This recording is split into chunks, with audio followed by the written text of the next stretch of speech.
ايه؟ انا بصيت هوشتنا. انا مش عارف انا في ايه. خدنا كلاكو. انا ايوه الان. لا ليه؟ الدخله. لا عادي انا الان. عادي. انا بس بعرف. لا انا مش قلقان. قول ما تخافش. لأول مرة في هذه القناة وهذا الصرح الإعلامي المحترم نتواجد نحن الثلاثة زي ما انت شايف. ابتدت الحكايات وابتدت الروايات وابتدت المشاكسات وابتدت النقاشات وابتدت المشاكل وابتدت كل حاجة، لأنه في هذه الحلقة لأول مرة يجتمع هذا الثلاثي في هذا المنزل المحترم برعاية هذا الرجل السيد عمر زايد اللي بيستضيفنا في منزله دائما وأبدا. محترم. طب بقول لك بيستضيفنا. ذكرياتي مؤلمة هنا. اما انا هجيلك للقصه دي بالراحه عليه. ما احنا عشان كده اول ما هجيلك عشان كده طبعا هم فاكرين ده كل جمعه بيت عمر زايد. مين فينا ما بيجيلوش كل جمعه نوتيفيكيشن؟ اذا ذكر منزل عمر زايد ذكرت القاضيه ممكن شاطها حتى في الجول. القاضيه ممكن راحت الكره جول في القاضيه ممكن. بديها غامقه معاه خالص. طيب. لا عشان كده اول ما دخل راح عامل ايه؟ راح معلق التيشيرت. اي اثبات ذات بقى. هوف بقى. اصل احنا كنا بنصور بره في القضيه. ممكن لما خدت بالي. خدت بالي. ايه ده؟ طب ما خلاص نقلب. خلاص بقى الراجل احنا في بيته سيبه يتكلم. خلاص بقى. نادر سمير لأول مرة يظهر بصورة كاملة للنقاش كرويا ويتكلم في الكرة ونتناقش ونتباحث. على يميني طبعا وعلى يساري المحترم دائما وابدا الجنرال عمر زايد.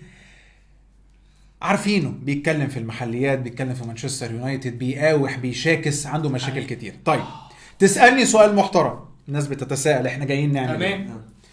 القعدة دي شفت فيها تيشيرت الزمالك وشايف فيها لوجو النادي الاهلي وهنا في بعض الصور وتيشيرت النادي الاهلي، وطبعا انا لابس احمر بس والله صدفة، وبعض الحاجات التي تخص الكرة المحلية. اذن ده الركن المحلي في هذه القناة بينا احنا الثلاثة. هتكمل السلسلة؟ الله اعلم. مش هتكمل السلسلة؟ هنعيش على حسب بقى ايه اللي هيحصل. احنا بنعمل حلقة. والله نادر عرف يقفلها هيقفلها. ما عرفش. هتوحشني وانت ساكن جنبي الله كده يكرمك. اي وقت تعدي عليا نعمل عارف نعمل على الرايق وبالراحة. على فكرة نادر سمير عايز اقول حاجة. والله الناس بتحبني على طبيعتي. الناس بتحب نادر او بتحب تشوف نادر علشان هو نادر على طبيعته. صح ولا لا؟ لا. كل اللي بنقوله في حياتنا ينفع يتقال على قدام الكاميرا. ربنا يستر. ربنا استر. وعلى فكرة انا جاي الفول الزيت العظيم. ربنا استر. انا جاي مشحون. اهدى بس. بالمناسبة الحلقة دي بيتم تصويرها بعد مباراة نادي الزمالك ونادي المقاولون والتي انتهت بالتعادل. ايوه انا بضحك عليك. انا ما بضحكش على نادي الزمالك. انا بضحك عليك لانه يا جماعه بضحك عليك. في حد يقول لحد كده؟ ايوه بضحك عليه هو.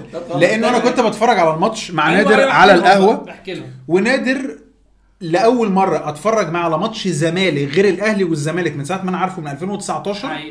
وتقريبا واخد قرار شبه رسمي انا مش هتفرج معاه تاني على ماتشات زمالك. بيتفرج عليك ام لا حيمه ايه قوي. شارع 9 كله اتفرج عليا كده. عارف احنا هو عرف الناس احنا بنتفرج فين.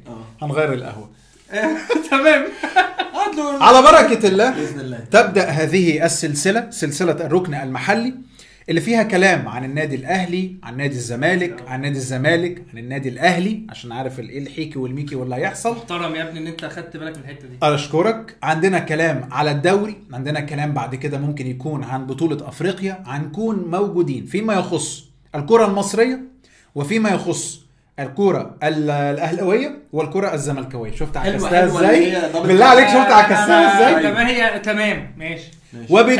وبدون اللت والعجن كتير. ما تنساش تعمل لايك وشير وسبسكرايب وتدوس دايما وابدا على جرس التنبيهات علشان توصلك كل حياتي بتنزل اول باول على طول، وتتابع كل الشباب وتتابعني على السوشيال ميديا. هتلاقينا مولعين الدنيا. وحابب اشكر انت اللي قلت مش عايز اشكر عمر زايد. تمام. لا واسرته الكريمه على هذا المشروب، لانه هو مشروب ما يتشربش. هو قال لي بالقرفه باللبن بالتفاح. هو حلو. سيبوا لي بس هنا كده عشان اعرف اروح له ايه واجي له تاني. كل اكونتات الشباب هتلاقوهم تحت في الديسكريبشن. عمر زاد الانستجرام بتاعه واليوتيوب بتاعه والدنيا. نادر حتى هذه اللحظه ما عندوش غير انستجرام وفيسبوك. هحط الانستجرام بس ليه؟ مش هحط الفيسبوك ليه؟ عشان عندي مشاكل معاه، عشان بس الدنيا تبقى. جاهزين؟ كلام على تويتر. يلا بينا. جاهزين؟ انا على تويتر. انا سامع ان انت بتعمل منكش على تويتر. نخش في الموضوع على طول.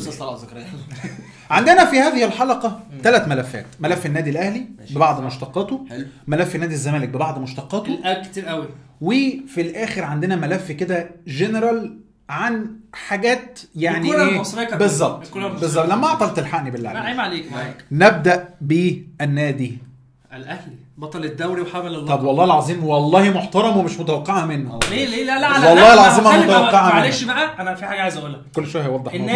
الناس حطاني في زاويه مش حلو. الناس اللي انا على فكره خلي بقى يعني ايه، اوقات بيبقى عندهم حق، اوقات كتير بيبقى عندهم حق، على طول عندهم حق. هم مش اوقات. لا بس انت هيغيروا الفكره والله. وتحديدا طبعا جمهور الاهلي. على كلام بجد والله. بجد والله. انت بتفتح الفيسبوك في اللحظه اللي لازم ما تفتحش فيها الفيسبوك. دي حقيقه بالظبط. لازم حد يسحب منه. يا ابني بعد ماتش الزمالك والمقاولين متعصب جدا، وانا متفهم عصبيته ومراعي فكره انه هو كسبان لحد الدقيقه السيناريو وحش 95 خسر في الدقيقه 96 بسبب كورنر عليه شكوك مثلا. هو الحكم مدي 8 دقايق ما عنديش مشكله اللي هو فضل ضايع كده. الجون دخل بركنيه بغض النظر هي كورنر اصلا بغض النظر، بس السيناريو وحش. يعني السيناريو انت قدامك 8 دقايق في كور رحتها ومش عارف ايه واخسر. وانا قلت لعمر على فكره اول ما الكورنر جه قال والله قال لي الكره دي جون. قلت له جون. قال لي لا قلت له انا زملكاوي اكتر من الفرعون اللي على العلم. فانا حافظ السيناريوهات بالظبط. نبدا بملف النادي الاهلي. يلا بينا. وملف النادي الاهلي فيه كذا محور. خلينا نبدا بالمحور الاولاني وهو ملف المهاجم أنتوني مودست. تعليقك على القصه ايه؟ شايف الموضوع ايه؟ لانه انا عندي راي بس مش هقوله دلوقتي. ماشي. ملف مهاجم النادي الاهلي. بص يا دكتور. اتفضل. بص يا باشمهندس. لا معاك. في نفس القعده اللي نادر قاعدها دي كنت لوح الكاميرا انا بصور الريلز من هنا والله اتكلمت في موضوع المهاجم ده كتير جدا وقلت يا جماعه هي معضله لما كنا عمالين نلف في الدايره بتاعه سوزا ولا موليكا. سوزا ولا موليكا. تحس ان يعني فاهم ربنا ما خلاش غير الاثنين دول يمين شمال زي ما انت بتقول الحيجي والميجي. في الاخر قال لك انتوني مودست. ولايا كان الاسباب اللي ما جاش عنها سوزا وموليكا بس في الناس تقريبا مع انتوني مودست. وفي نفس الوقت قلت انه المهاجم الصريح اللي هيجي في الاهلي اللي هيلعب مهاجم صريح رقم 9 ده هيجي يغير من طريقه الوينجات. بس هو السؤال بقى قبل ما نخش في الحته اللي هي ممكن مش ناس كتير تبقى مهتمه بيها فعايزين برضو نبسط الموضوع. هل كان اسلم اختيار انتوني مودست ولا انت بتروح للاختيار الاسهل؟ يعني بمعنى انت النهارده انا فاهمك. انا بضرب امثله بايه؟ مش شرط تاخد الكلام اللي انا بقوله ده وتطبقه. يعني لما اقول لك موبولولو ما بقولكش روح هات موبولولو. انا فاهم بس موبولولو ده جه ازاي بالظبط. ماشي ممكن موبولولو ده مناسب للاتحاد ماشي. طيب تعال نرجع لورا. كل الناس الافارقه اللي جم اتشمبونج لما كان في الداخليه وراح الزمالك مين انا مش عارف ليه الناس تاهت من دماغي. كل الافارقه مش عارف ليه نسيت الافارقه كانوا بيلعبوا في الدوري المصري جم ازاي؟ كاسونجو فاهم. ومعظمهم على فكره مش اهلي وزمالك. نانابوكو معظمهم مش اهلي وزمالك.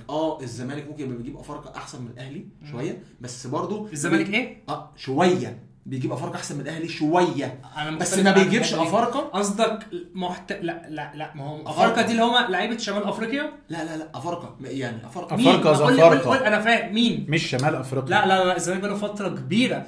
اقول لك اخر لاعب جه افريقي كويس على المستوى ده وجه في وقت صعب 2 لعيبه. مين؟ اليكسيس موندومو الناس هتفتكره في 2012. يعني فاكره بتاع النجم الساحلي بتاع الافريقي التونسي. سوري بتاع الافريقي الكاميروني. ايوه ورزقه بالظبط ورزقه موتيوسي البنيني وستانلي. ايه ستانلي بس هو ده كان تحت. لا هو ده كان تحت عينك في دجله. انا بتكلم على اللعيبه اللي انت جبتها من بره والناس مش فاهم قصدي. ماشي بس هقول لك برضو تاني الزمالك نوعا ما بيجيب افارقه شويه احسن من الاهلي بس هما الاثنين ما بيجيبوش افارقه عمر زي الاسماعيلي وزي الاتحاد. واذا الاتحاد كان فيه كاسونجو كابونجو. انا بكلمك عامه ماشي. والناس اللي موجوده دلوقتي بس مش عارف ليه الاسامي تاهت مننا فجاه كده.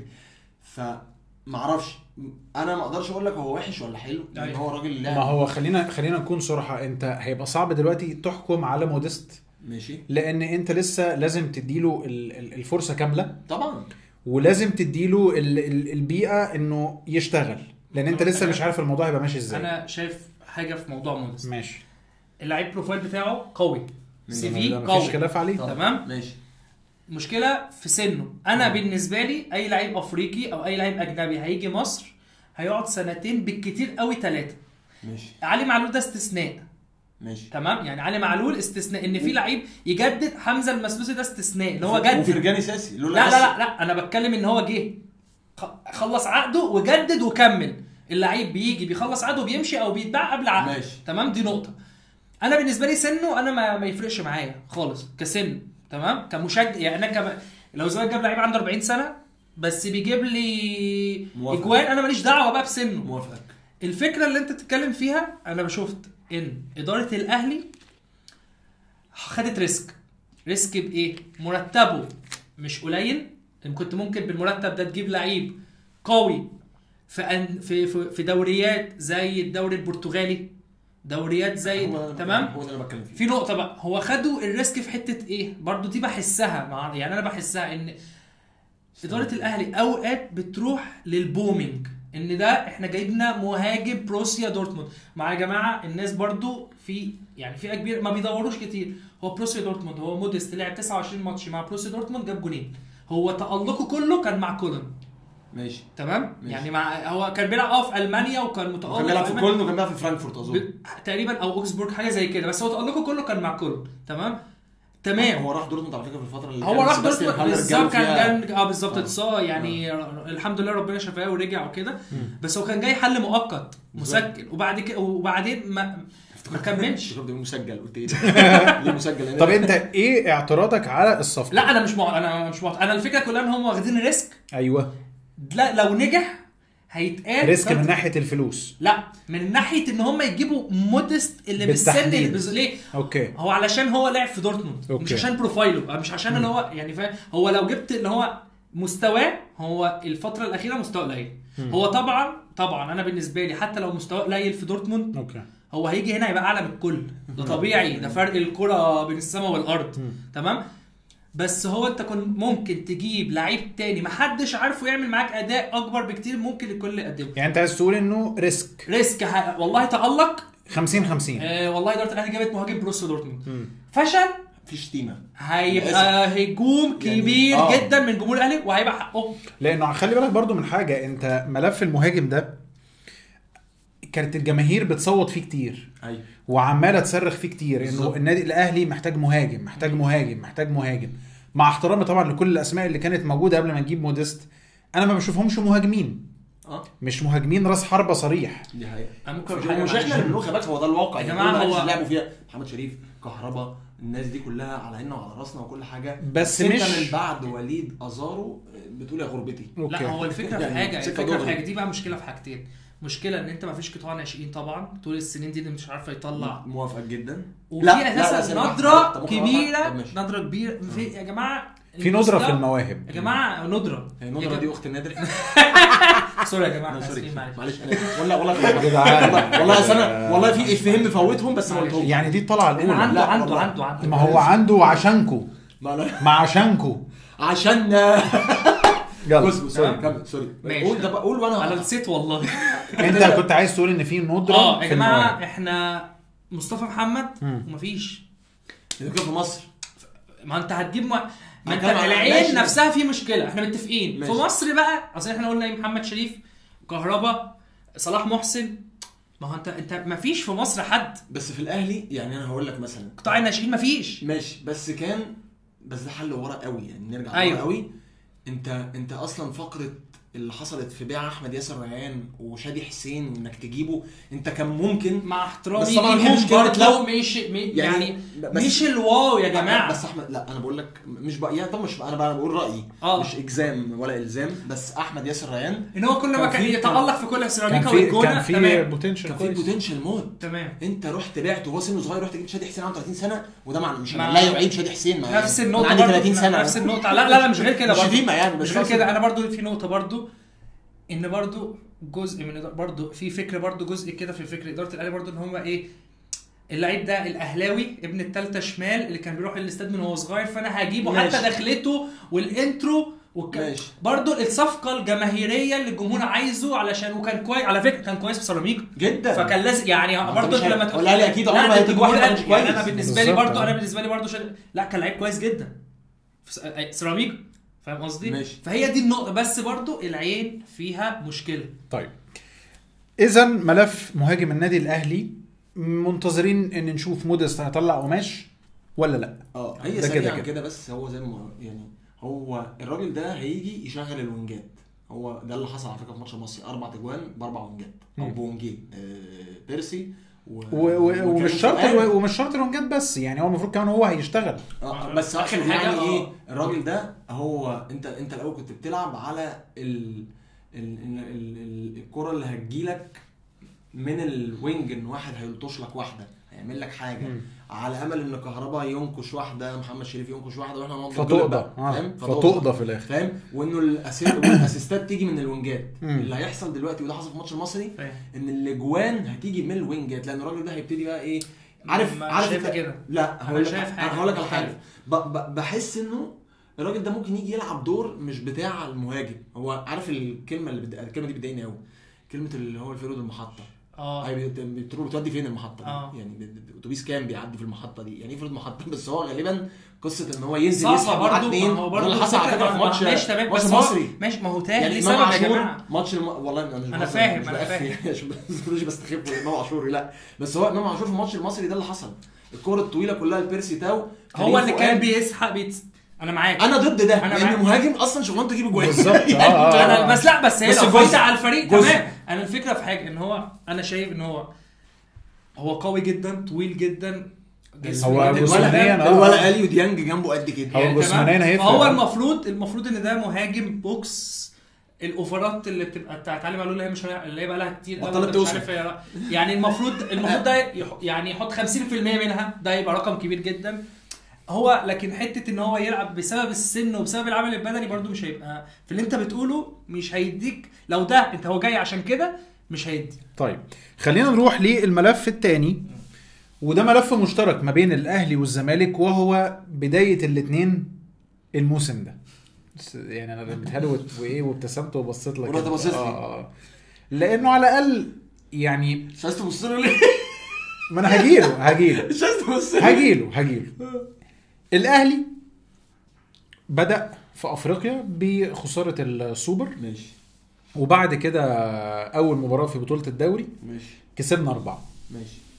وهنا قلت كسبنا لان انا رجل اهلاوي، كنت قلت مش شجاع مع الرأفة على المصري يعني طبعا. وطبعا كالعاده اللي هو اي فرقه بتلعب فيها باهر المحمدي لازم تطرد باهر المحمدي. بدايه الاهلي يعني في الراوند الثاني السنه اللي فاتت بنلعب الاسماعيلي عمل منكش من لا شيء واتطرد لا بس هو اتطرد بسبب اللعبه يعني. طيب بدايه الاهلي شفتها ازاي؟ بص هقول لك، انا اول ما حصلت اللقطه بتاعت السوبر دي اللي كانت بالنسبه لي اوبا لا اوبا وقلت طبعا عارف ده بس السكه بتاعت الناس اللي بتحفل وامام ومش امام والحاجات دي كلها، فقلت ماشي يعني بدايه غير موفقه ولكن تمام، خصوصا ان احنا السنه اللي فاتت بادئين بالسوبر بتاع الزمالك وبرونو سافيو وبتاع، فنظام العبط اللي هو بتاع بنتفائل ونتشائم وده كله هطل طبعا يعني فاهم. فقلت ايه يعني نهارنا ابيض مش مشكله. بس يعني ماتش المصري ابتديت احس انه حاجه لطيفه، وخلي بالك انت عمرك ما تقدر تحكم على اي حد من اللي بداوا، سواء امام سواء كريم اي لاعب مودست برضو احنا بنتكلم لو مودست ما لعبش ماتش السوبر لعب ماتش المصري. لا انا بتكلم مش قال عشان في ناس لسه بتسال الموضوع ده، هو اتأيد بعد 31/8 فهيلعب في دور المجموعات. هيلعب دايركت على المجموعات صح. فبالنسبه لي الموضوع حاجه لطيفه جدا في اللحظه اللي زي دي اللي هي فيها انطلاقه، ان انت يحصل لك تشوك في الاول بحيث ان يكون تبقى عارف انت واقف فين جدا. فانا كانت بالنسبه لي كده جدا، اللعيبه كانت محتاجه كده والفرقه كانت محتاجه كده. انا حاسس ان احنا خارجين من سيزون كله انتصارات، فاللي هو في حته كده ممكن تبقى سرحت من اللعيبه اللي هو احنا جامدين موت ومفيش زينا. فحتى كولر اظن في تصريح لو انا مش غلطان قالها احنا كنا محتاجين نفوق اظن يعني. معلش ففي ماتش معلش انا في حاجه نسينا نرك كامل. لا في حاجه تكنيكال. لا في النقطه دي حته يعني مثلا معلش يعني في كور جت يعني كانت قريبه من الجون. لو الاهلي كان اتعادل وكان كسب والماتش خلص 2-1 بنفس الاداء ده، او ضربه الجزاء ما اتحسبتش والاهلي كسب جون عادي بتاع ماتش السوبر. لا الاهلي كان وحش جدا، ما هو وحش، بس كانت ساعتها بتتقال ايه بقى؟ والاهلي لو كسب وحش، الاهلي فريق كبير بيكسب. لا مش قصه كده، انت في حاجات في الفوز بيداريها. بس بقول لك حاجه، هو انت صح، بس هو يقصد انه لو الاهلي كان فاز كانت هتبقى هي لا بس كان الاهلي كده الاهلي هيتضر، واكيد هو اتمنى حاجه زي كده، مش بهزر اكيد طبعا يا جماعه، ما احنا طبيعيين على فكره، احنا هنا طبيعيين جدا يعني عايز يكسب يعني طبيعي. انا بقول له يعني بوصل ان احنا ايه، لا مش عادي. لا احنا بنتكلم ايه. لا بدير النقاش. لا افهم. هو حاسس ان الدنيا هتسخن فقال لك لا قال لك بس يهدى كده بس بتاع. فهو يقصد انه لو كان حصل والاهلي كسب، المشاكل اللي الاهلي المفروض يعالجها كانت هتعدي، عشان خلاص الاهلي كسب ال3 نقط وبتاع، فاهم؟ انت عارف اكتر حاجه كانت مضايقاني في ماتش السوبر انه كميه مس باس وكميه اخطاء فرديه يا خبر ابيض وكميه بيزكس. اقول لك ليه بتبقى موجوده اصلا صح جدا. وانا عامل معسكر مغلق في سويسرا ولا النمسا، كل واحد قاعد في اوضه لوحده. احنا قاعدين بنعمل ايه يا جماعه؟ احنا مش عارفين نباصي. انتوا رايحين تاخدوا الكاس وتيجوا انتوا رايحين تحتفلوا. وارد لان انا ما بحبش النبره للامانه. ممكن يكون نادر فانا مع حق في دي. ليه؟ لان انا ما بحبش النبره بتاعه انه لا الماتش مضمون من قبل ما يتلعب. انا ده حسيته في الجماهير على السوشيال ميديا، وحسيت ان ده اللي توصل للعيبه قبل الماتش، انه ماتش في المتناول، وانه فريق كونفدراليه، وانه مش عارف ايه، وان الدنيا سهله، وان الاستاد بتاعنا واحنا بنلعب في السعوديه و20,000 متفرج ولا 25 منهم 19 اصلا للاهلي، وجماهير ساعتها كانت اتحاد العاصمه الجزائري كانت بسيطه جدا. انت خسرت. وعايز اقول لك على حاجه، الماتش ده لو كان كمل 10 دقايق، ربع ساعه، نص ساعه كمان، الاهلي ما كانش هيتعادل. اشوفك في الحته دي. انا بقول لك لا عشان انت اتلسعت كتير. لا لكن انا بكلمك بالحقيقه الصراحه. بص هي الفكره كلها، او طب قول يا نادر وانا هقول لك. يعني انا عايز اقول لك، انت عارف ماتش الاهلي خسروا ليه؟ زي ما الزمالك اتعادل النهارده، اللعيبه عليت عن الكوره، الكوره مدتهم على دماغهم لازم. وده انا بشوفه انه طبيعي لازم يحصل. ولكن الفكره في انه انا برمي ما انا احب والله العظيم ما نافع، والله العظيم انت ما نافع. حاطط شويه صور يا جماعه، انتوا لو شفتوها هبقى يعني بصورها لكم في ستوري ولا حاجه. بصورها لكم في ستوري او حاجه. لو كانوا بيتفرجوا زمان، اول ما بدات زمان السنه اللي فاتت، يعني اول ما بدات، لو انا لسه اصلا بادئ، شافوا الحاجات دي، كان في شويه. احنا دلوقتي في الاهلي خسر ماتش افريقيا، ولكن بدأ بداية جيدة في الدوري. ماشي، راضي عن البداية؟ يعني جدا طبعا. يعني مش هتقدر برضو تيجي، خلي بالك هو السوبر ده بالنسبة لي نهاية الموسم اللي فات مش بداية الموسم بالظبط. بس كانت الجمهور تمني النفس بالسداسية. حلوه الجمله قوي. تمني النفس بالسداسيه، ولكن انتهت بالخماسيه. لا ايه ده؟ شوف احنا انا عايز ربع مشاكلهم. لا ما انا هاجي لك، بص مشاكلنا في التنوين في الاخر خلاص بقى. نكشني وهروح له بقى، لانه هو بلوته بلوه. استاذ نادر، نادي الزمالك بدأ بدايه هي الأسوأ. ماشي طبعا. خساره ماتش افريقيا قدام اردا سولار. انا اردا جولر. كنت اقول لك لا اردا تورون مبدئيا. انا عارف اردا جولر دي مش عايزين نخش للاوروبي بس يعني. هو كان عايز اردا تورون. اردا سولار. خسرت على ملعبهم 2-0. تمام. جيت الماتش قدام بيراميدز اتعادلت 2-2. جيت قدام سرقنا النقطه وبالظبط. وجيت قدام المقاولين اتعادلت. اتسرق مننا النقطه. فهي هي بدايه مش حلوه. اكيد طبعا. ليه؟ ممكن اقول حاجه، هي بدايه مش حلوه للزمالك، لكن هي بدايه طبيعيه جدا للتيم اللي موجود. لخص لي الدنيا، ما تفردها ليش، اديني البريف. تدخلك ده عليك ايقاف كده هضربه. لعيبه مع احترامي ليها دون المستوى. اوكي. ما تستحقش ان هي ترتدي يعني معلش، مع احترامي ليها جدا جدا جدا. 80% من الفرقه دي واكتر السكواد بتاعهم نص الجدول. اوكي بجد يعني. تمام.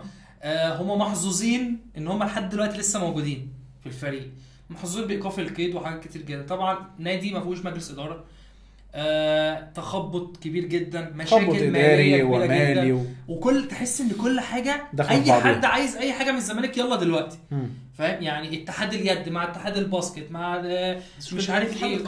لا انا بتكلم في مره واحده، انت مره واحده لقيت انه مره واحده لقيت المشاكل كلها فوق دماغك. انت مره واحده لقيت، انا سمعت خبر ان الزمالك عليه ضرايب مليار و400 200 مليون ضرايب، بس مليار ده زمان كده السيتي بقى ولا ايه؟ ماشي بظهره ولا ايه؟ يعني غريبه قوي. فلا كان في مشاكل كبيره جدا مع دخول حته ان فتوح قرب العقد بتاعه مش عارف ايه والكلام بتاع الاهلي وبتاع والكلام، فاهم قصدي؟ لا مشاكل كتيره جدا، مع ان الانتخابات الجايه، مع ان انت دلوقتي انت يناير قرب، خلي بالك يناير مش بعيد، الانتخابات هتخلص يوم، يعني مجلس الزمالك الجديد هيبقى يوم 21 اكتوبر هيبقى موجود.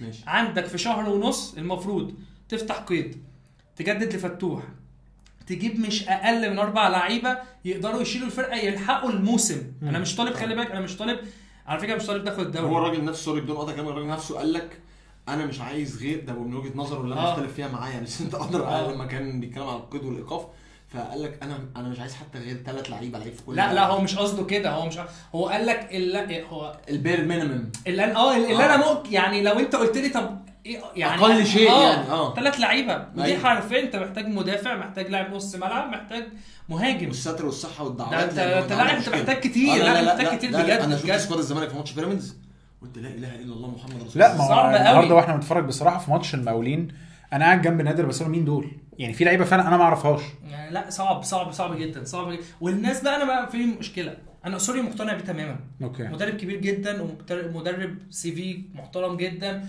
وعنده فكر، وكان على فكره وكان سوري ماشي كويس جدا مع الزمالك. خساره الاهلي في ماتش 4-1 نزلنا جامد، بدايه الوقعه والدروب بالظبط. لا مش يعني كان الزمالك ماشي بحاجه كويسه برتم كويس، مع انه كان وجود مجلس اداره كان بيقول ان هنفتح قيد وهنجيب صفقات ومش عارف ايه، كانت الدنيا هتظبط.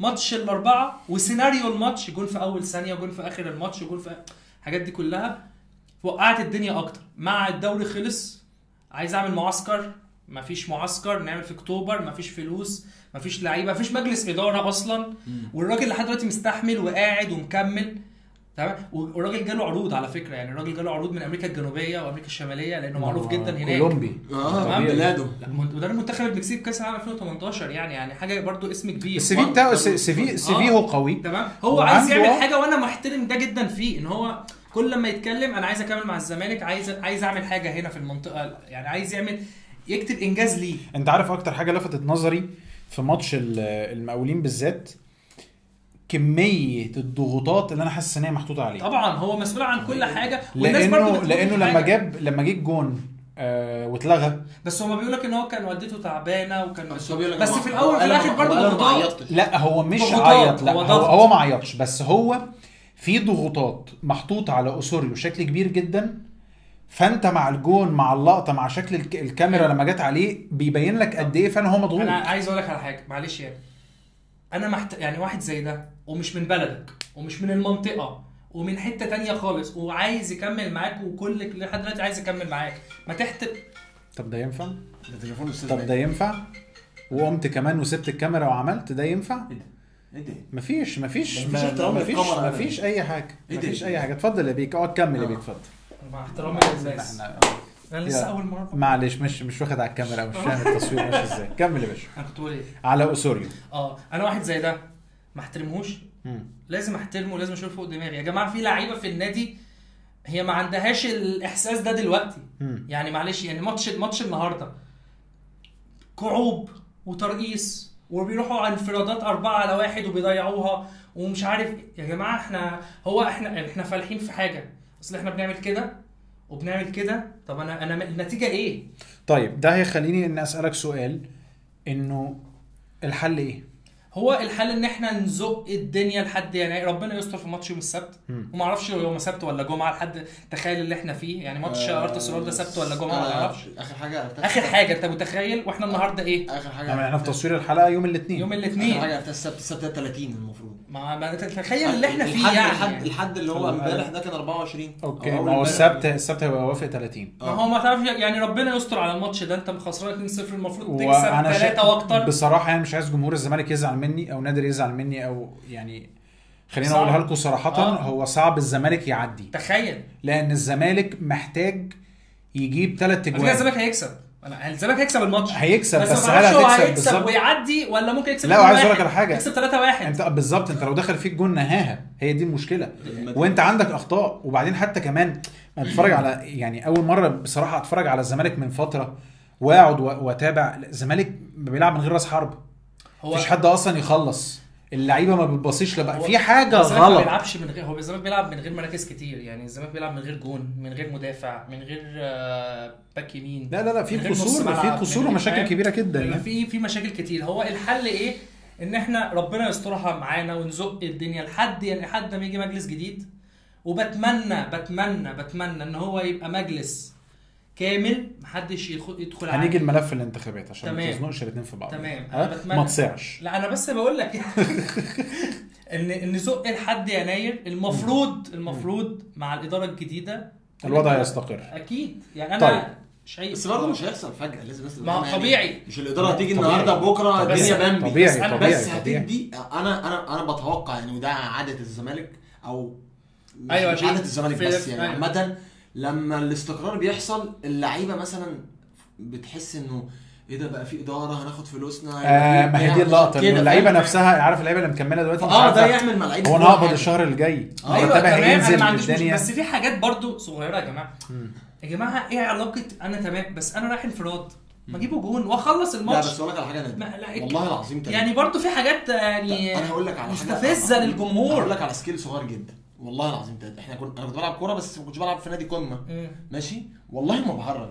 الموضوع مؤثر لما يبقى عندك حاجه شاغله يعني لما كان بيبقى عندي مثلا ماتشاتنا كانت في دوري الجيزه كانت بتبقى يوم الجمعه سريعا يعني لما كان بيبقى عندي مثلا امتحان يوم الاحد اقسم بالله ما بهرج تبقى يوم الجمعه ده مش بستمتع بالماتش. بيبقى في ملفات تانية شغله دماغك وانا طفل يعني بلعب برانا او ماشيين ما بالك بقى ده واحد عنده مسؤوليات والتزامات وبتاع وقصص ومش عارف وهيكمل. طب عنده عرض اقول لك على حاجه طب لو ضيعت هتشتم. طب النادي اقول لك على حاجه والله الموضوع النفسي في الرياضه مهم جدا. اعتذر مش قادر العب انا خايب اتقال علي خايب ما انت شفت المنكش اللي حصل ماشي ولا حصل دلوقتي اللي حصل يا جماعه. طب ماشي اللي حصل برضو واحد خد قرار انه فجاه شاف نفسه نجم مع كامل احترامي ليه فقرر ينزل من الاتوبيس لمجرد ان هو ما بقاش في القايمه فحصل بتاع فرجع قال لك انا والزمالك وابن الزمالك وحصل النهارده وحصلت مع الاهلي على فكره قبل كده لما الاستاذ احمد عبد القادر الكولر جه سلم عليه بعد الماتش راح فاكر اللقطه راح جه سلم راح ناتش ايده كده من بعيد برضو اوعى ايدك تنزل فاهم. دي يعني من الحاجات المهمه جدا في لعيب الكوره او اي حد بيلعب اي رياضه. انا معاك كنت بعرف عنده الزمالك انا فاهم انت نادر الدرع. اوعى يا ولا لا ما ده خلينا نسال سؤال بقى مهم بس مش هساله لك انت لانه لا يعنيك في شيء بس لو عايز تقول رايك حقك الذي لا قيمه له على الاطلاق يا كابتن. انت بس ده بيتكلم برتغالي وده بيتكلم مجري ما حدش فاهم حاجه خالص. طبعا كل التحيه للكابتن مدحت شلبي هذه الاسطوره الحيه الذي يجلجل ويسطع وتهب نجومه في سماء السعوديه. راجل عامل قلق بصراحه ودائما وابدا ايقونه التعليق المصري. وعارف ان الكلام ده ممكن ما يعجبش ناس كتير ولكن انا مؤمن بانه مدحت شلبي لن يتكرر مره اخرى. ولكن بما ان احنا بنتكلم على الزمالك خليني اسالك في ملفين في ملفين بس هاخد ملف الاول واحد منهم الانتخابات. منتظر ايه من الانتخابات وايه اللي انت عايزه؟ والله انا بتمنى ان المجلس اللي يجي لان في اسماء كتيره موجوده يعني هو الانتخابات هتبقى على كرسي النائب وعلى امين الصندوق وعلى 2 من مجلس الاداره يعني عضو مجلس الاداره والانتخابات تحت السنه تقريبا شبه محسومه والرئيس. اوكي انا بتمنى ان القائمه كلها قائمه كابتن حسين لبيب تيجي كامله علشان ما ندخلش في مشاكل وده يقول لك اصل ده معترض اصل ليه في حاجه كذا. دي اول حاجه ما يبقاش في مشاكل مع ان في نقطه ودي ما شفتهاش من ساعه ما اتولدت في نادي الزمالك. والله بجد ان الكل كويس مع بعض. يعني انا عايز اقول لك على حاجه يعني حسين لبيب لو جه والنائب بتاعه هانل على الثالث دي هتمشي هيشتغلوا مع بعض كويس. فاهم قصدي ايه؟ كل مجمع على مصلحه الزمالك دلوقتي. بس اسالك سؤال بتجربتك مع الزمالك ده ما بيحسسكش انه عارف it's too good to be true، اللي هو الموضوع ده يعني عارف اللي هو في حاجه غلط، ازاي الدنيا ماشيه سالكه كده؟ يا جماعه مش كده، ما هو الفكره الفكره انت عارف انت ان اللي ما كانش بيحصل اللي مش طبيعي. صح، اللي بيحصل ده هو الطبيعي يا جماعه. احنا قعدنا في الكبوه من 2005 لحد شهر، كانت الدنيا صعبه جدا. 2005 صح، صعبه جدا. فاكر اللي حصل ده حصل في الاهلي مره 6 ساعات تقريبا بتاعت العمري فاروق ومحمود بجنين، صح؟ 6 ساعات زمان كان في قايمه كده. بتجيب من المشاكل اللي عندك، المشاكل اللي هو بيقول لك الراجل طموحاته ان قايمه من 2005 ل 2023. الراجل عايز قايمه طموحاته في الحياه ان قايمه تكسب. كانوا هيغيروا العمري فاروق. يعني افهم من كلامك يا استاذ نادر ان انت عايز كابتن حسين لبيب. اكيد طبعا. تمام، بقيمته كامله، مع ان انا في ناس في القايمه انا مش عايزهم يكونوا موجودين. تمام، بس في نقطه، لان وبدون ذكر اسماء، لان في نقطه ان هم كلهم كمل يا باشا. واضح ان يعني متفقين، كل واحد جاي لو جيب خلاص هو جه النهارده بكره هيشتغل، كل واحد عنده ملف يجي يخلصه، وفي هم متفقين على حاجات كتير بره النادي. اوكي، يعني انا سمعت ان هم متفقين على ان يدفعوا غرامه سبورتنج لشبونه ويرفعوا القيد. ما هو ده اللي انا كنت لسه هساله لك. غرامه سبورتنج لشبونه دي من وانا قبل ما يطلع لي ده كانت ب 3 مليون. انا مش فاهم، كانت 3 مليون بقت حاجه و80 مليون. لا وانا ما هو ده برضو كان هيقودني بقى للملف الثاني، هو فكره القيد. هو ده انا بشوفه اصعب ملف هيواجهه مجلس الاداره اللي جاي، انه انت لازم ترفع القيد وتخلص الغرامات اللي عليك عشان تتفتح لك الانتقالات اللي جايه. ده عشان كده انا بقول تشتغل عليه. ما هو ده اللي بقول ان في تروس هتدور. في ناس جايه عارفه خلاص هتعمل ايه، دارسه المشاكل، عارفين هيعملوا ايه. انا اسمع ان في واحد يعني عضو مجلس اداره قعد مع فتوح وخلاص معاه كل حاجه في التجديد. اللعيبه اللي هتيجي، في ناس مكلمين لعيبه. عايز اقول لك على حاجه برضو، في ناس بس يعني دي لقطه بس غريبه، مش غريبه ان بن شرقي يفضل لحد اخر لحظه مش لاقي، ما مضاش لنادي، ولما مضى مع الريال مضى سنه واحده بس. يعني انت عايز تقول انه ممكن يرجع بالنسبه لانه مش لاقي نفسه في الخليج. اوكي، هو مش لاقي نفسه. ده حاجه، دي لقطه حلوه منه. الواد ده عنده معلومات حلوه. مشكله ده ليه ولا مشكله ولا حاجه؟ ذكريات سيئه مع يا عم ولا اي حاجه. انت عندك حسين، انا اجمل ذكرياتي معاه. شفت بقى تفتح لنا فتحه. يعني لا انا بقول لك مش لازم هو يجي، بس انا بكلمك في حاجات تقصد انه في ان الاداره عندها حاجات عارفه ان ممكن. ايوه، جايين عارفين يعملوا ايه. وفي حاجه يا جماعه، مش يعني تروس مش واحد بس هيعمل حاجه، هو كله هيشتغل على ملف عشان العجله تدور. ترس هيدور، هيدور ده الدنيا هتمشي. انت هتحس ان الدنيا هتمشي. وخايف من نقطه. قول لي.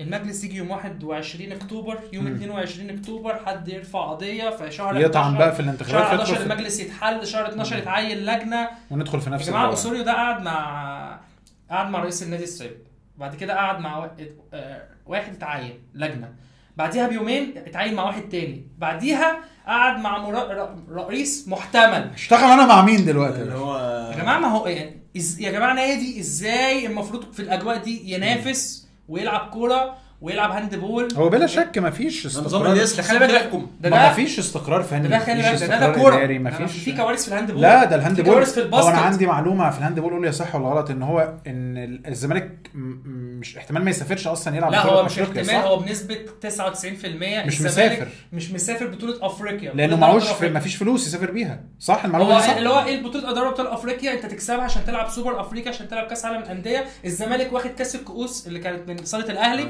فهو كده ضامن مشاركه السوبر الاهلي. في النص قال لك من صاله الاهلي. طب ما هو خدت بالك من الجمله اللي ما في النص؟ دي حقيقه. ابتدى يقل ادبه، ابتدى يشعللها. ماشي يعني عادي يا عم. لا انا بتكلم ان هو فعلا في مشكله في فكره ان هو فعلا ممكن يلعب. الزمالك النهارده لعب، الزمالك راح لعبها، راح وخد باص يا جماعه الزمالك كان هينسحب من اول ماتش. الجمهور هو اللي دفع حق الباص وراح باوتوبيس قصه، فاهم؟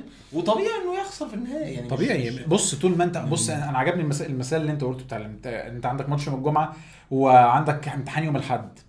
هو مثال بسيط وسهل جدا، بس هو فعلا منتظر ايه؟ لا في استقرار فني ولا اداري ولا مادي ولا انت عارف هتروح الماتش ولا لا. وبتتكلم كمان ما هو نجوم يا عمر، يعني بكلمك هي المشكله اللي ممكن جمهور في نقطه برضه نجم فجاه رغم كل ده مش مبرر اطلاقا لفريق الكوره باللي هم بيقدموه. لا دي قصه تانية. لا دي قصه تانية. اللي انا بكلمك فيه ده ملوش علاقه بكواليتي اللعيبه، دي حاجه يعني اللي انا بكلمك فيه ده صفاء الذهن لاي رياضي عشان يعرف يأدي. ده 50% طبيعي تمام. بس ال 50% الثانيه دي كواليتي، يعني عشان احنا مش عايزين حد يفهم ان احنا بنجرح فيه، بس هي الكوره كده. يعني في لعيبه كوره طلعت في التلفزيون وقالت لك فاهم، محمد سمير اللي كان بيلعب في الاهلي قال لك 3/4 او نص لعيبه الدوري، هو اللي قال مش احنا. ايوه مع ابراهيم شفتها. قال لك نص لعيبه الدوري ما فيش يلعبوا كوره. يا جماعه والله العظيم 3 اقسم بالله انا في ماتش الزمالك بتاع بيراميدز لعيبه في الدوري تمام. هم ممكن يزعلوا مني عشان هم عارفين، بس انا في ناس صحابي بنلعب مع بعض، يعني هم بيلعبوا حجوزات وانا كنت بلعب معاهم زمان. قسما بالله في حته تانية هتلاقيهم احرف حته تانية كتير. وانا مؤمن انه في ناس كتيره موجوده بتلعب كوره كويسه جدا ولكن مش عارفه تاخد فرصتها، مش لاقيه ربع الفرصه كبير قوي انا بتكلم فيه، مش لاقيه بالظبط، هي من تحت قوي هيدخلنا في حوارات تانية. لكن انا بشوف ان في لعيبه كتيره جدا. وبالمناسبه انا بتجيلي مسجات وتجيلي رسائل انه انا عايز العب، طب اعمل ايه، طب اروح فين، اجي منين، انا ما بعرفش اقول له ايه، ما بعرفش اقول له يبدا ازاي، لان انا ما عنديش الاليه اللي انا اساعده بيها. لكن فعلا في ناس عندها كوره كويسه جدا وتستحق ربع الفرصه اللي بياخدها بعض لعيبه الاهلي، بعض لعيبه الزمالك، بعض لعيبه انديه الدوري المصري كلها. عندنا ملف مهم بالعوده للنادي الاهلي مره تانية وهو امام عاشور. بص اديني الزتونه. هي صفقه خطر، ولكن من الواضح ان هي هتؤتي بثمارها، لانه لا غبار على الاطلاق انه ده لاعب كواليتي من النوادر اللي بتحصل في مصر. احنا قايلين لكم كده من بدري. بس فانا هي صفقه خطر مش هكذب عليك، وانا واضح بصراحه هو من يقولوا زي ما يقولوا الكوبري حصل خلاص، ما حصلش في النهايه. امام عاشور في الاهلي طريقه صح طريقه غلط الله انا واحد بقولها لك بصراحه. انا كنت ضد مجيئه للنادي الاهلي، ولكن في الاخر هو جه. انا ليه ضد مجيئه؟ مش عشان انا بكرهه خالص، هو ككواليتي والله العظيم مفيش اختلاف عليه. الاثنين اللي يختلفوا عليه لازم يروحوا مصحه. فاهم؟ ما هو نفسه هو بيقول لك الفكره بتاعت انه الباك، يعني مش عايز بقى اخش في اماثل، ما دخلناش في الناس كده عارفه يعني. انا مش عايز اخش في اماثل فكره انه ده كان قدام الناس ولا في الاوضه ولا، بس هي عارف الموضوع مش مريح. بس مش هكدب عليك في النهايه انا خلاص مع واحد بيلعب في فرقتي هشجعه. ليه؟ لان انا عندي مبدا. انا هشجع اي 11 هيلبسوا الفنانين بالظبط. في النهايه انا مش مجلس الاداره، انا مش عضو في النادي، حتى انا راجل بروح اشتري التيشيرت، بحضر في الاستاد، فخلاص يعني مش هقعد اهتف في الاستاد في الثالثه شمال هقول اهلي الا امام عاشور. ما انا مش عارف. ما اقول لك على حاجه لو رمضان صبحي مكسر الدنيا وعقده خلص وفري يرجع ولا ما يرجعش والاهلي محتاجه؟ رمضان صبحي الواقع الكوره بتقول ايه والاهلي محتاجه. ما انا بقول لك اهو، ما هي نفس الكونسبت. انا بقول لك انا رمضان صبحي فري مش هتدفع فلوس، هياخد مرتبه بس وهو مكسر الدنيا والاهلي محتاجه في المركز ده. ما يرجعش. ليه بقى؟ عشان امام عمره ما باع للاهلي ان هو اهلاوي يا جماعه بقى. انا ليا وجهه نظر يا جماعه، ليا وجهه نظر في الموضوع ده. ماشي.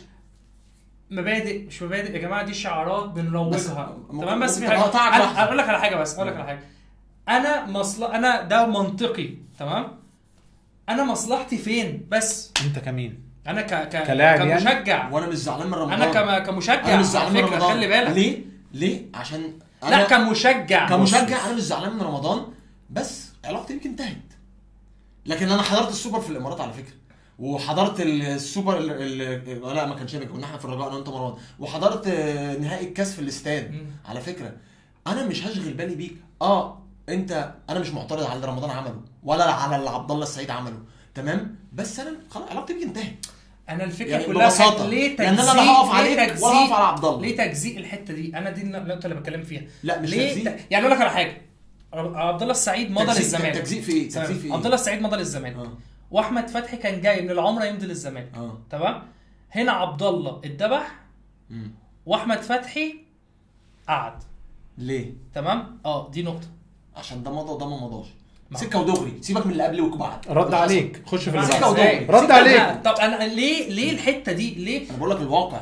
هي الفكره كلها في الحته دي. الراجل بيقول لك اهو، خلي بالك. انا عايز اقول لك على حاجه، انا لو انا معاك لا انا هيجي يعني انت مثلا قلت لي مثلا ايه لعيب شتم الزمالك ماشي بس هو جامد جدا هيروح تمام هيروح ما تزعلش مني والجماهير هتتقبل الوضع فاهم النقطه ولو اللاعب طلع نار من بقه مع النادي هي دي بقى النقطه بقى هي دي النقطه اللي هيغفر ده ايه تألقه بس يا جماعه بلاش كلمه مبادئ مش عارف مين قال مبادئ انا ما بقولكش امام ما يجيش الاهلي عشان شتيمه صالح سليم بس دي مشكله اولا دي كانت حاجه كانت جوه في الاوضه على حسب ما الكلام بيتقال لا واللي حصل في ماتش السوبر مش دي القضيه انا قضيتي مش كده قضيتي انه في موقف حصل على فكره وده مش معناها ان انا مؤيد شتيمه وصالح سليم اكيد مش مؤيدها برضه بس اقصد ايه في حاجه غلط في الحته دي في لغط ما تزعلش مني يعني هو كهربا هو في الزمالك انت عارف الفيديو الشهير بتاعه هو شيكابالا بيقول له بس ما انت هتقول ايه ايوه بيقول له اهلاوي يا بيه فقال له لا انا مش اهلاوي انا ابن نادي الزمالك لا كانت حاجه افتكرتك هتقل لا يا جماعه مؤمن ربنا يشفيه كان ماضي للاهلي وجاب جول مع الزمالك فالعب ده منهور وكان بيبص التيشيرت عادي موضوع بص التيشيرت ده اصلا في اوروبا حتى تمام. انا بشوف الناس بتروح من يعني هوملز هوملز ساب دورتموند راح بايرن بعد كده رجع بايرن جوتزا نفس الحوار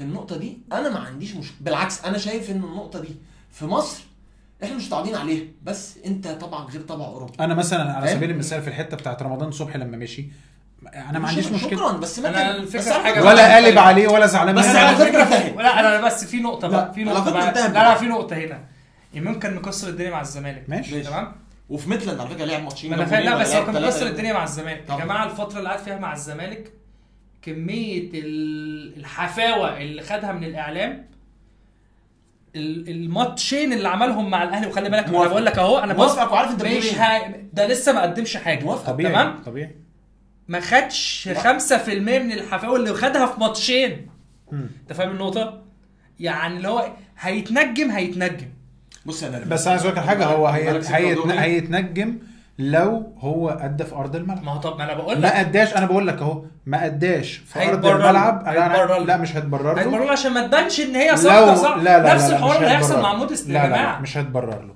انا بقول لك امام عاشور لو ما اداش في ارض الملعب هو هيتحرق بس وهيقعد على الدكه ويتحرق برونو سافيو اتبرر له لا الله يرحمه اتبرر له لعب ما انا بقول في الاول كسب ماتش السوبر يا ابني ما لعبش اصلا ما كملش بعد كده ماتش جول المحله مش عارف لعب مع الاهلي بالظبط الراجل لعبه راوند في الدوري المصري تقريبا يعني لعبه راوند هتقول لي اصل هو كلم زميله وقال له مش عارف مين يا عم بس هو ده اللي كان بيتقال ده اللي كان ده اللي بكلمك فيه بقى اسمعني بقى هو لعب راوند الراجل ادرك انه المان ده مش جاي معانا سكه راح ركنه من زميلته سيبك من القصص دي حصلت بس في النهايه لو دي ما حصلتش هو برونو سافيو ده لا يصلح انه يجي يلعب معانا حجز في كوزيكا والله العظيم اقول لك على حاجه انا مع احترامي للنادي انا ساكن في الباب على فكره جنب البراجيل انا قلت ده مش من البرازيل ده من البراجيل باينه قوي اساسا اقول لك باينه من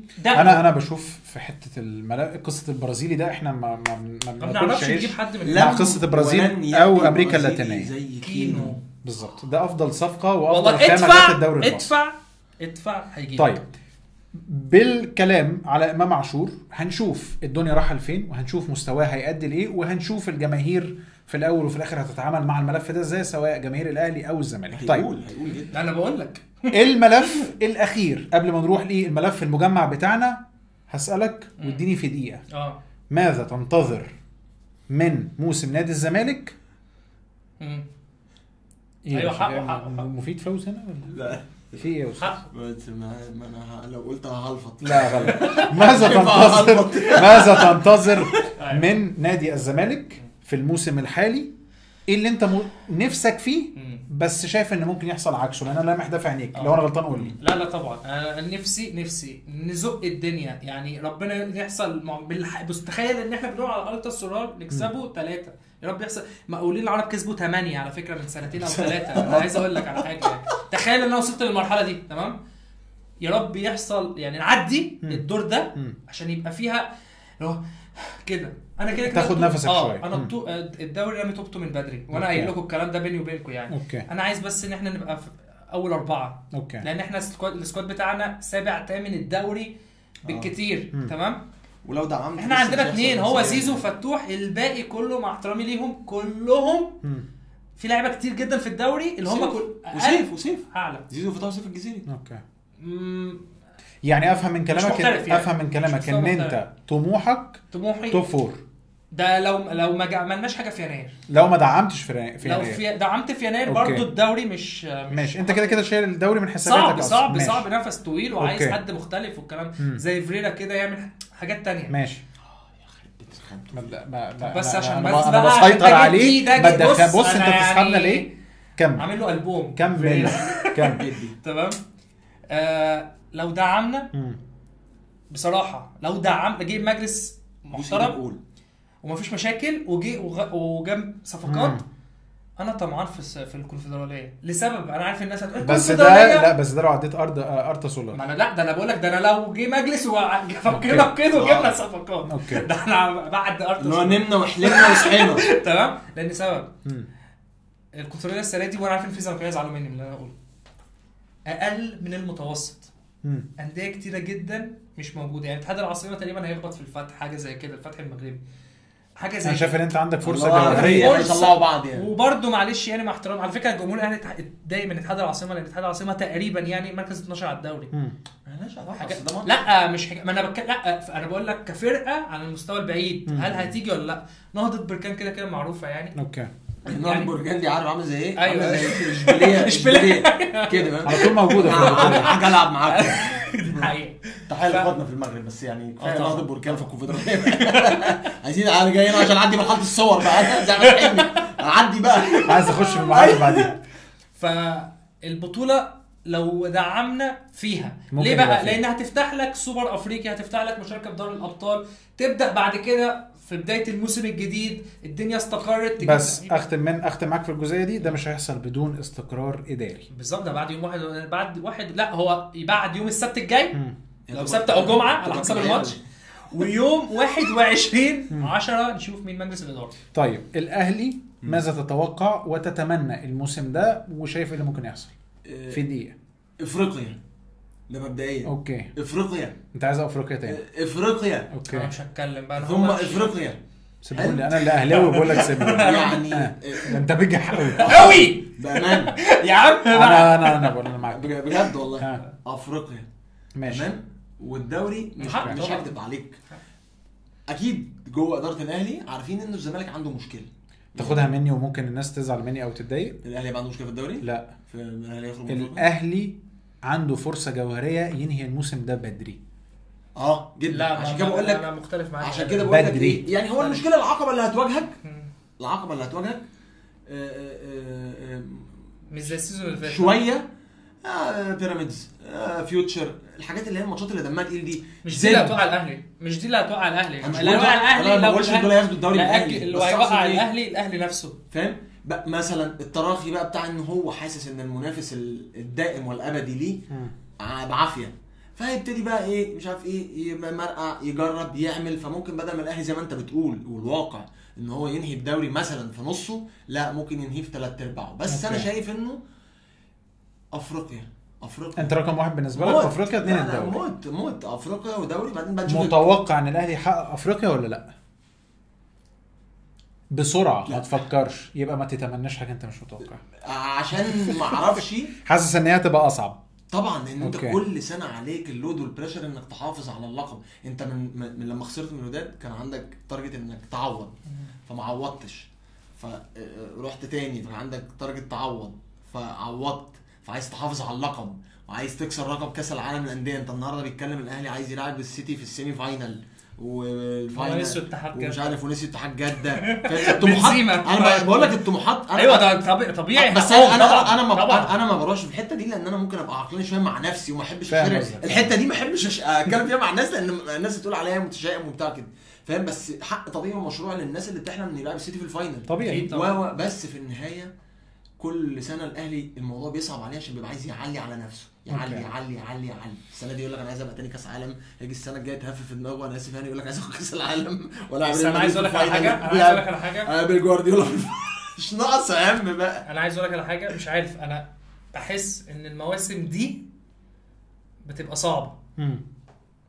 تفهم النقطه؟ يعني الموسم اللي بيبقى الطموح فيه في البيك بيبقى ممكن تخرج من موسم صفر عادي صعب جدا على الاقل، ان الاهلي جاي من موسم خماسي زي ما هو بيقول. لا وخلي بالك خسران السوبر بس. لا وخلي بالك كمان احنا ان الكلام هيقودنا للملف في الملف الاخير. احنا واخدين خماسيه.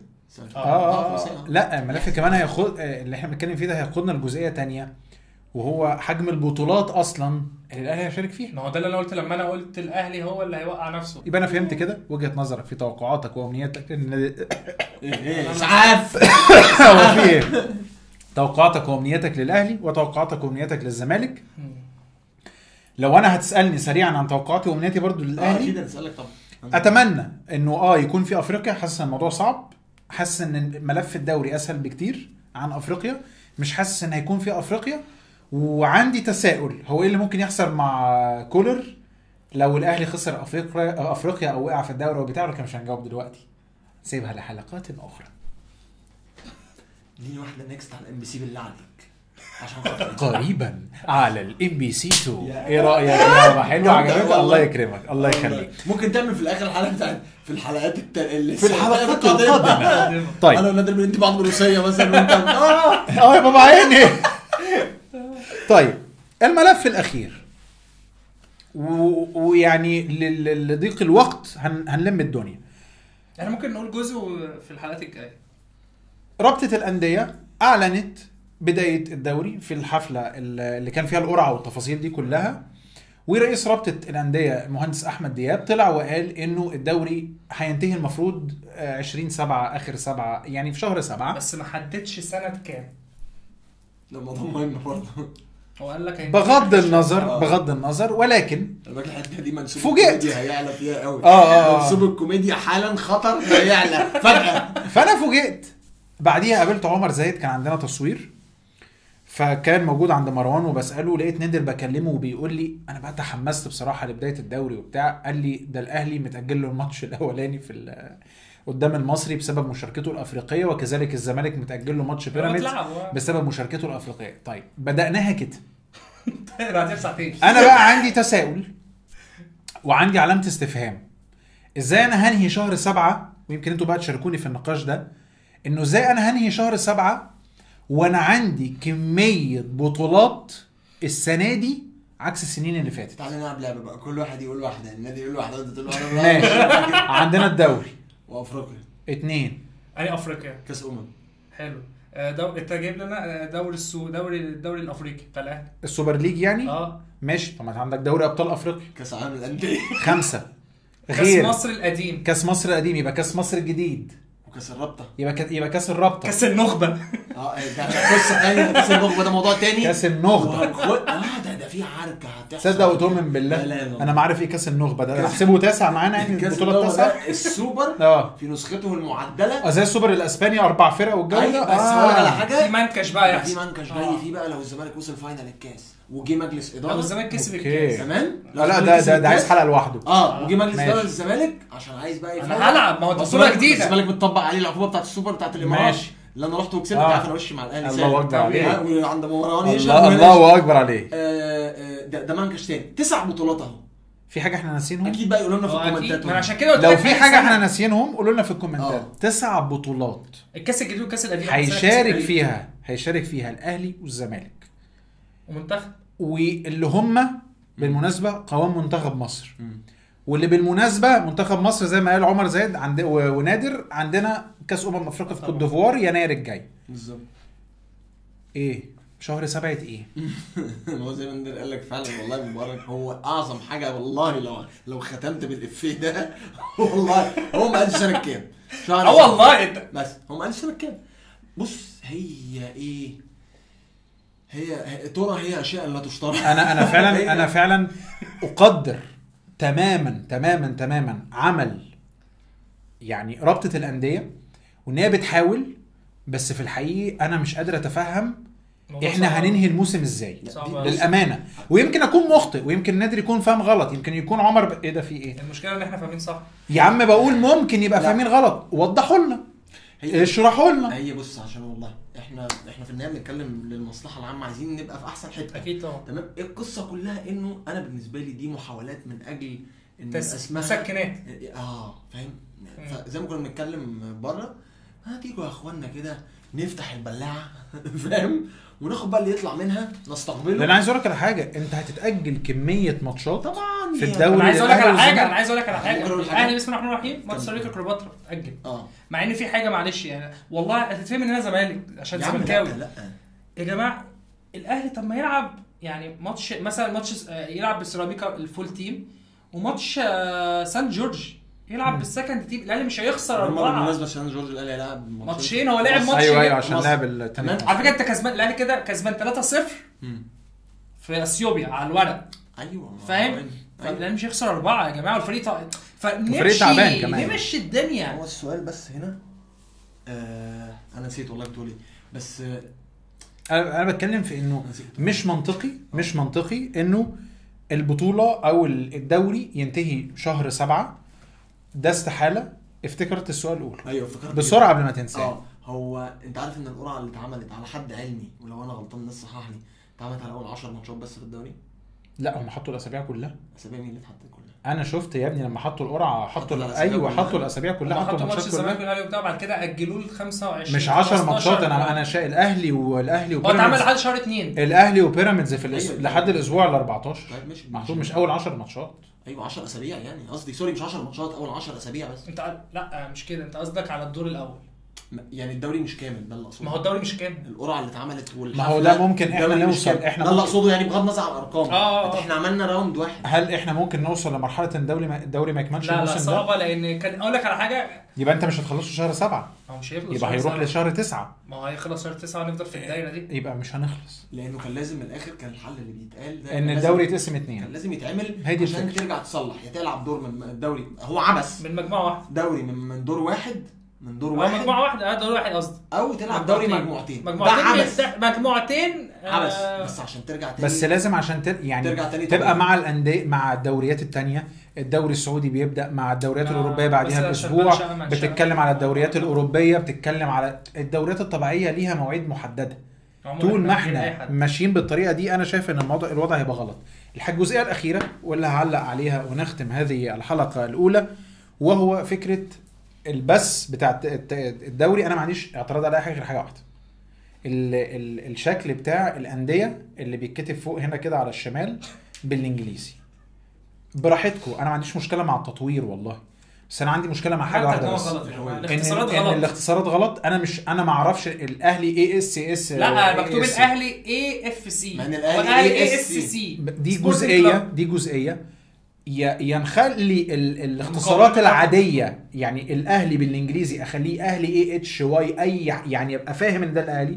كذلك الزمالك، كذلك زد، كذا اي حاجه. يعني زد مثلا هم 3 حروف. ده الوحيد اللي مش هيختصر ابن اللذين. لا مكتوب غلط. مكتوب غلط. زد فوتبول كلوب. طب ما تكتبها زد ZED سهله. هم 3 حروف اللي انت عايزها. مشكلتنا في العربي. بس ده هياخدني لقصه تانية بالظبط، وهو العربي. ايه المشكله ان انا اخليها الاهلي بالعربي والزمالك بالعربي والمقاولين بالعربي والتفاصيل دي كلها؟ ان احنا في مصر بنتكلم عربي. لا وعايز اقول لك على المفاجاه. ليه بنقلد دي؟ انه لا مش الدوري الانجليزي بيكتب بالانجليزي، والدوري السعودي اللي جاب نجوم العالم كلها بيكتب انجلش، وجاب كريستيانو وجاب بس بيكتب الحاجه برضو بالعربي عادي جدا في انجلش عشان بس هو علشان عنده مبرره بس في هويه. ايوه انا ده اللي بتكلم فيه. الارقام على اللعيبه ورا الاسامي بالعربي. طيب يا باشا ما هويه عنده. هو ابتدى يكتب بس كانت فتره كان مش دلوقتي يعني. بس اقصد هو ابتدى يكتب سواء دلوقتي او في وقت ما بالانجليزي عشان هو دوري. بص يا زايد، بص يا موضوع. انا القصه بالنسبه لي في الحته بتاعت الانديه والنتيجه والحته دي، انا قصتي في الحته دي، بس دي محتاجه تتكتب بالعربي. طيب خلينا في نهايه الحديث. سعدت بهذه الصحبه والله العظيم 3 وعهد الله قاعده رايقه. مش عارف هتتكرر تاني ولا لا بس ان شاء الله تتكرر تاني. حبيبي يا زوز، اتبسطت بوجودي معاك ووجودك معايا ووجود الصحبه الكريمه. لا انا اكتشفت ان انت اهدى من كده. يعني اكتشفت ان انت قدام الكاميرا هادي، مفيش تطلع عليك ولا اشاعات كتير، مفيش رياكشن. على العموم يعني سعدنا بهذه الاستضافه الجميله، وان شاء الله نكون موجودين. في واحد اللي كمل لحد الاخر يعني الجزئيه دي يكتب لي تحت في الكومنتات، احنا قاعدين معاكم ساعه، فاللي وصل للجزئيه دي يكتب لي تحت في الكومنتات يكتب حاجه حلوه. يقول لي ان هو كمل الحلقه للاخر. لا نكمل يعني نكمل نكمل في القعده ونكتر الحلقات والتفاصيل، لا لان الحلقه دي ان شاء الله ستاتيكم يا كل شهر يا كل اسبوعين على حسب الدنيا ما هتمشي ازاي. هما دول كانوا بيتخانقوا معايا ان لا نخليها كل اسبوع، انا بقول لكم ممكن نخليها كل شهر عادي جدا. انا صاحب القناه وهعمل اللي انا عايزه. صح. امين يابا. ولكن الناس لو قالت كل اسبوعين هعملها كل شهر برضه، يعني مفيش اي حاجه. رايكم فوق دماغي. انا راجل ديمقراطي بسمع كل الاراء واعمل اللي انا عايزه. لا انا حريه، لا انا اختيار ولا وليد ديكتاتوريه. اذا نورتنا عم نادر حبيبي، واتبسطت بهذا الظهور القيم. اتبسطت بيك يا زوز، واتبسطت بهذا الظهور القيم باذن الله. لو من هذا الصرح العظيم اللي ليه ذكريات حلوه والله. لو مكتوب لنا تاني ان شاء الله قول له ما يخشش يعلق التيشيرت عشان سبتها اول مره اعديها. اذا هي تحيات عمر زايد وتحيات نادر سمير وتحيات العبد الله عمر خالد. دمتم في رعايه الله وامنه. ما تنسوش تعملوا لايك وشير وسبسكرايب، دوسوا على جرس التنبيهات، وتتابعونا على كل البلاتفورمز المختلفه على السوشيال ميديا. هتلاقونا دايما وابدا معكم. اذا هي تحياتي، دمتم في رعايه الله وامنه، والسلام عليكم ورحمه الله وبركاته. اديني عادي.